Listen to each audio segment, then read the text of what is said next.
भगवान के भक्तों के लक्षण भी ऐसे, वो भी निर्वैर होते हैं। श्री जयदेव महाप्रभु के प्रसंग में आता है कि एक बार अपने किसी शिष्य के यहां से प्रसादी पा करके, दक्षिणा लेकर के, और जा रहे थे बैलगाड़ी में बैठ करके, रात्रि हो चुकी थी, तो कुछ लुटेरे रास्ते में मिल गए और उन्होंने बैलगाड़ी को रोक लिया। लुटेरे बनकर के नहीं रोका, इस प्रकार बैलगाड़ी को रोका कि हम भी आगे जाना चाहते हैं, हमको छोड़ दो। लेकिन जयदेव महाप्रभु उनके आव भाव देख करके समझ गए कि ये लोग जो है लुटेरे हैं। उन्होंने कहा, महाराज हमको थोड़ा आगे छोड़ दोगे? जयदेव महाप्रभु बोले, कहां जाना है? बोले, जहां तुम जाओगे वहीं जाएंगे। जयदेव महाप्रभु समझ गए, बोले गड़बड़ है। उन्होंने कहा, ये मुझे छोड़ दें, उससे बढ़िया ये कि दक्षिणा जो मेरे पास है इन्हीं को दे देता हूं। बोले, देखो आप लोग अपनी व्यवस्था कर लेना, ये लोग कुछ धन दे देता हूं, रख लो। उनको जैसी धन मिला, उन्होंने कहा अब इससे क्या कहें, इनको जाने दो। जैसे ही वो जाने लगे तो एक बोला, बोले कहीं आगे जाकर के राजा से शिकायत कर दी और राजा के सैनिकों ने हमको पकड़ लिया तो इसने हमारा मुंह देख लिया है। बोले क्या करें? बोले बगल में ही कुआं है, इस व्यक्ति को उतारो, हाथ पैर काट के इसको कुएं में डाल देते हैं, ये पता ही नहीं पाएगा राजा को। और वे चारों दौड़ करके गए और जाकर के जयदेव महाप्रभु को उतार करके उनके हाथ पैर काट दिए और उनके बचे हुए देह को कुएं में फेंक दिए। लेकिन वो तो वहां बैठे बैठे भी श्री जगन्नाथ प्रभु का स्मरण कर रहे हैं, अपने नाथ का अपनी नाथ को याद कर रहे हैं। वे तो वहां से चले गए, लेकिन तभी उस नगर का राजा किसी कार्य से लौट रहा था वापस अपनी सेना के साथ। कुएं में से आ रही मधुर स्वर को सुनकर के राजा बोले, कोई शायद यहां पर पीड़ा में है। झांक करके देखा तो सैनिक उतरे नीचे, वहां से ऊपर लेकर के आए जयदेव महाप्रभु को। वो राजा गीत गोविंद का पाठ करता था, लेकिन वो ये नहीं जानता था कि ये जो व्यक्ति हैं ये जयदेव महाप्रभु। गीत गोविंद पढ़ता था। उन्होंने कहा, अरे ब्राह्मण देवता, ये किसने किया आपके साथ? बोले अब पता नहीं, कोई मनचले व्यक्ति थे, कर दिया, छोड़ो राजन। बोले नहीं, आप एक काम कीजिए, चलिए हमारे राज्य में ही आज से आप रहेंगे, आपकी सेवा होगी वहां। और जयदेव महाप्रभु राजा के यहाँ रह करके राजा को सत पथ दिखाते थे, तुमको क्या करना चाहिए, कैसे करना चाहिए। राजा बड़ा प्रसन्न, बोले मुझे गुरुजी मिल गए। एक दिन जयदेव महाप्रभु ने आज्ञा की, बोले कि राजन, हम चाहते हैं कि तुम नित्य सुबह के कुछ घंटे निकाल करके ब्राह्मणों को दान दिया करो, मुंह मांगा दान। उससे तुम्हारे राज्य की समृद्धि होगी, तुम्हारा दान धन पवित्र होगा, सब मंगल होगा। राजा ने कहा, जो आज्ञा। नित्य ब्राह्मणों को अपने राज्य में बुलाते और जो ब्राह्मण बोलते राजा वो देता।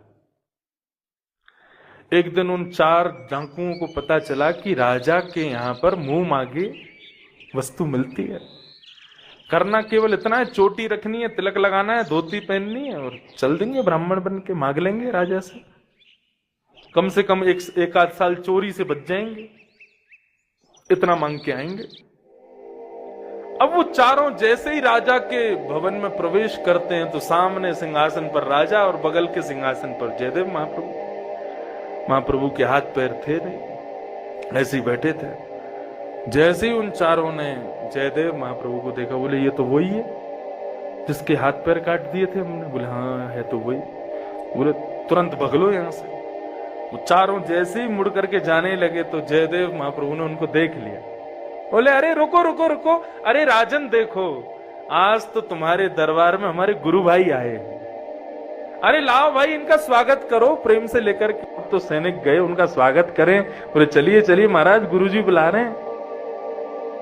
अब तो वो घबरा में बोले कि ये आज हमको सूली पे चढ़वा देगा, ये सब बता देगा राजा को कि हाथ पर हमने काटे। राजा को आज्ञा की, बोले चरण धो, प्रणाम करो, ये मेरे गुरु भाई है, निर्वैरम गुरु भाई है, इनको प्रणाम करो, इनको भोजन कराओ, सब कुछ बढ़िया, सब कुछ करा करके। बोले राजन, इनको इतना धन देना, इतना धन देना कि जीवन में कभी कहीं कुछ मांगने ना जाए। राजा ने कहा, गुरुजी आपने पहली बार ऐसी आज्ञा की है, आप जितना कहोगे मैं दुगना करके दूंगा। और महाराज सोने के तखत, सोने के सब सामग्री और इतना सामान राजा ने बंधवा करके बोले, महाराज ये सब आपका। सैनिकों से कहा पूरा सामान उठा करके ले जाओ, जहां से भी ये लोग आए हैं इनको दे करके आओ। जयदेव महाप्रभु बोले, ठीक है भाई लोग, हमारे गुरु भाई सब लोग आते रहना समय मिले तो। विचारों वहां से जाने लगे, मनी मन विचार करने लगे, बोले इसने क्या किया, ये तो बिल्कुल उल्टा ही हो गया सब कुछ। सैनिक लोग एक जगह बैठ करके कहीं प्रसाद पा रहे थे, तो उन महात्माओं से, उन डाकुओं से पूछा, बोले महाराज एक बात बताओ, आप हमारे गुरुजी के क्या लगते हो, और हम जानना चाहते हैं हमारे गुरुजी के हाथ पैर कैसे कट गए। तो उन डाकुओं ने झूठ बोला, बोले अब हम तुम्हें क्या बताएं, तुम्हारे पूजनीय हैं वो, इसलिए हम कुछ कह नहीं रहे, लेकिन ये ना, ये जब गुरुकुल में पढ़ते थे तो इन्होंने हमारे गुरुजी के यहां चोरी करी थी और ये पकड़े गए। तब गुरुजी ने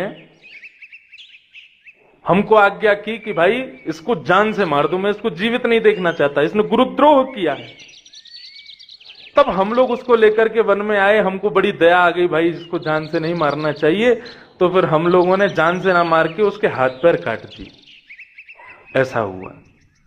जैसे ही ये बात उन चारों डाकुओं ने कही, पृथ्वी डामाडोल होने लगी, पृथ्वी में प्रलय जैसा आने लगा, भूकंप, और जहां वो चारों खड़े थे वहीं से धरती फट गई और चारों धरती में समा गई। उन सैनिकों ने जाकर के ये बात पूरी राजा को बताई। राजा ने जब ये बात सुनी तो उन्होंने जाकर के गुरुदेव को प्रणाम किया, बोले गुरुजी मैं सत्य जानना चाहता हूं क्या है। बोले राजन, तुम जिस नित्य गीत गोविंद का पाठ करते हो उसकी रचना मैंने की है, मैं जयदेव। राजा के नेत्र सजल हो गए, भगवान आप मेरे गुरु हैं, समय से मैं बचपन से आपको पढ़ रहा हूं, आपने कभी बताया नहीं कि आप जयदेव हो। और आपने जो ये किया, उन लोगों को, डाकुओं को ब्राह्मण बता करके उनको इतना धन दिलवाया, ये क्यों? बोले मैं तो चाह रहा था कि उनकी बुद्धि सुधर जाए, वैसा ना करें। लेकिन राजन सदैव याद रखना, जब तुम्हारे साथ किए हुए किसी व्यक्ति को तुम क्षमा कर देते हो ना, और तब भी वो व्यक्ति नहीं सुधरता, तो प्रकृति तुम्हारा बदला लेती है। मैंने क्षमा किया और मैंने और उपकार किया कि वो सुधरे, लेकिन फिर भी नहीं सुधरे ना, तो प्रकृति ने मेरा बदला लिया। और इतना कहते ही जयदेव महाप्रभु की दोनों भुजाएं और दोनों चरण प्रकट हो गए। ये साधारण थोड़ी है, हरि अवतार हैं, ठाकुर जी के परम प्रिय हैं जयदेव महाप्रभु। यूं ही नहीं, जगन्नाथ भगवान, श्री बद्रीनाथ भगवान, उनके कृत उस गीत गोविंद को सुन के सोते हैं। साधारण नहीं है जयदेव। तो निर्वैरम, सतयुग के लोगों का दूसरा लक्षण क्या है?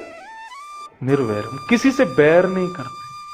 मैं अपनी कथा में सदा कहा करता हूं, कोई तुम्हारे साथ कुछ गलत करे, कुछ बुरा करे, तो तुम दंड देकर के बहुत हल्के में पार करवा देते हो उसको। तुम क्षमा करो, बदलने का मौका दो, फिर भी नहीं बदलेगा ना, तो प्रकृति दुगना लेगी उससे बदला। हम कहते हैं ना भगवान सब देख रहे हैं, ये बात कहने की नहीं, ये वास्तविकता है। प्रकृति सब याद रखती है कि किसने किसके साथ क्या किया है और उसको कब क्या कैसे देना है। न्याय करती है पृथ्वी। तुम क्षमा करो, तुम क्यों अपने आप को बदलो? निर्वैरम।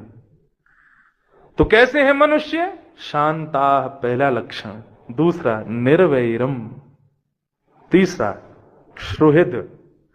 श्रोहित का मतलब होता है, निर्वैर का मतलब तो होगा किसी से बैर ना, श्रोहित मतलब सबका अच्छा चाहने वाले, सबका भला चाहने वाले।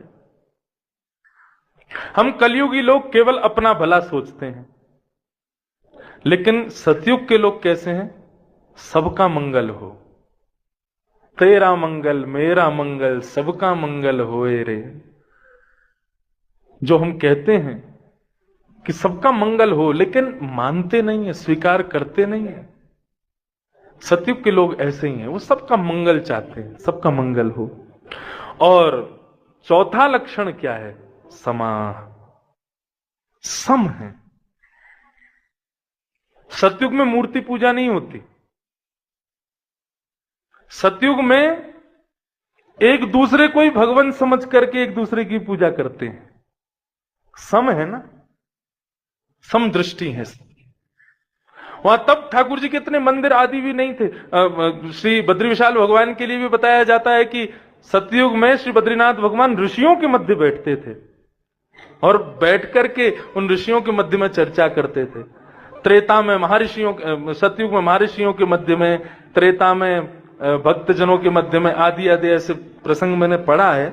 और कलयुग आते ही ठाकुर जी फिर एक मूर्ति के रूप में विद्यमान हो जाते हैं।